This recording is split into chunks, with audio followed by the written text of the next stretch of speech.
Hello, everyone. This is Grayson, bringing you breaking coverage on what may be one of the most serious escalations in the Middle East in recent years. If you've been wondering what's happening between Iran and Israel right now, you're not alone. Explosions, missile strikes, air raid sirens. This is real, and it's developing fast.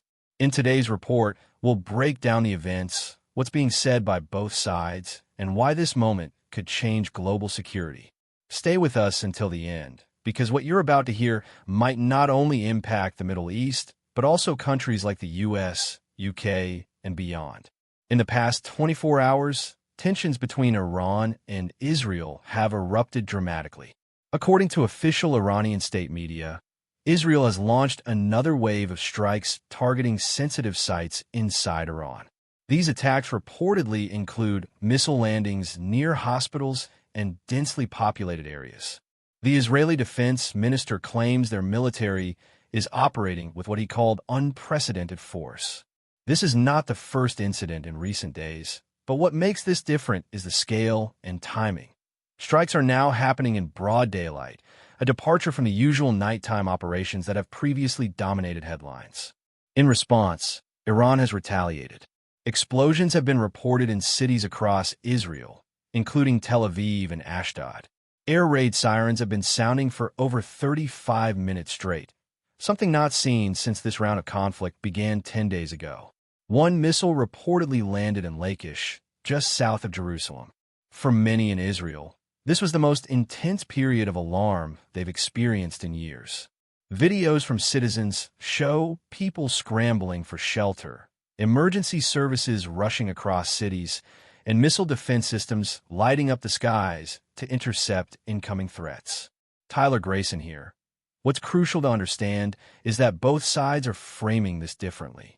Iranian officials are calling it legitimate defense, saying their actions fall under international law, specifically Article 51 of the United Nations Charter.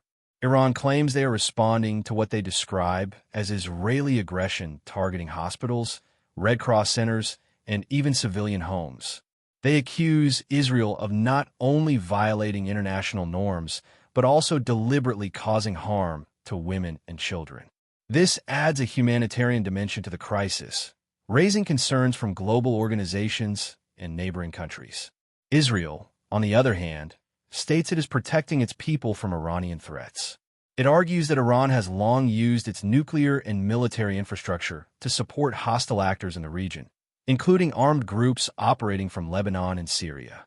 The Israeli military claims it has taken out critical infrastructure that posed an immediate threat to national security.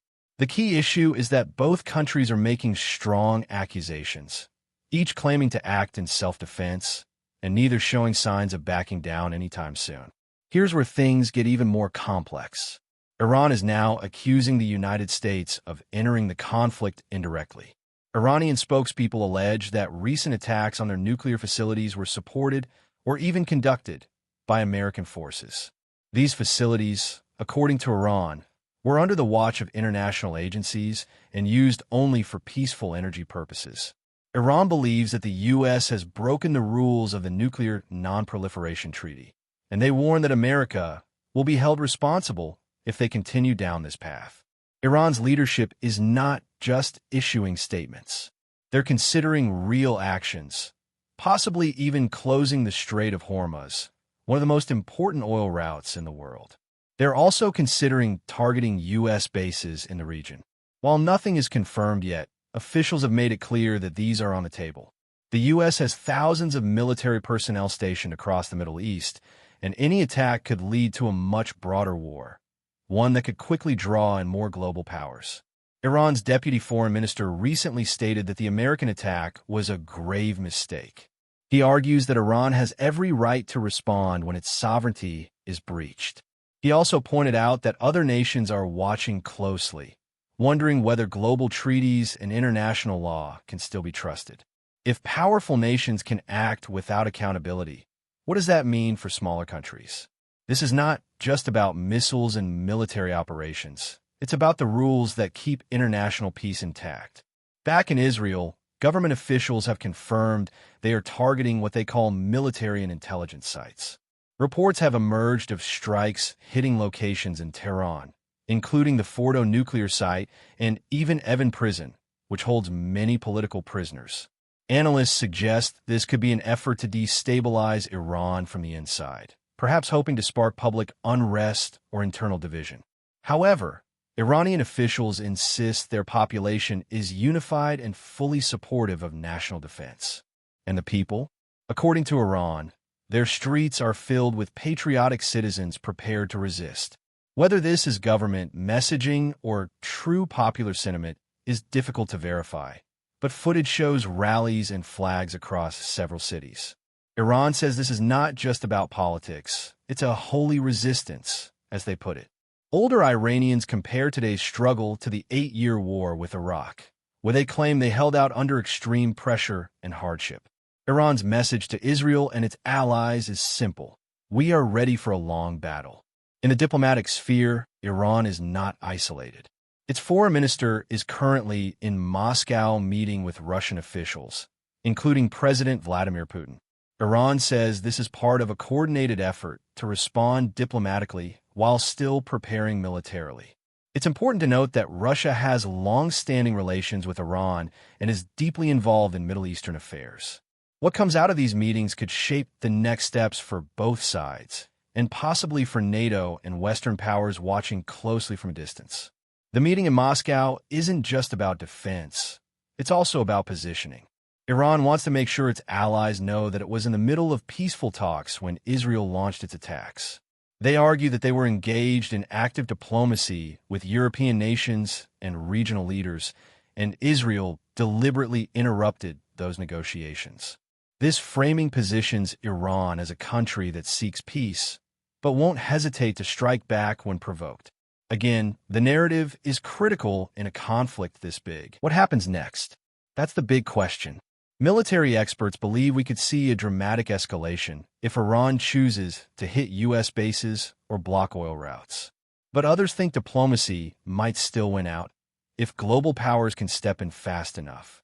The United Nations has called for restraint, and leaders from France, Germany, and even China are urging all parties to avoid further escalation. But time is running out, and the next strike could shift everything. Tyler Grayson here again.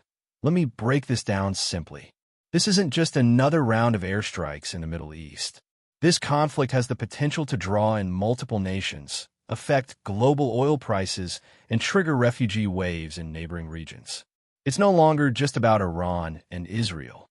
It's about international order, treaty enforcement, and what role superpowers will play in preventing or encouraging future wars. Every strike, every diplomatic meeting, every speech matters now. Let's talk about what it means for the West. For viewers in the United States, Canada, the UK, and Australia, this news might feel far away, but it isn't.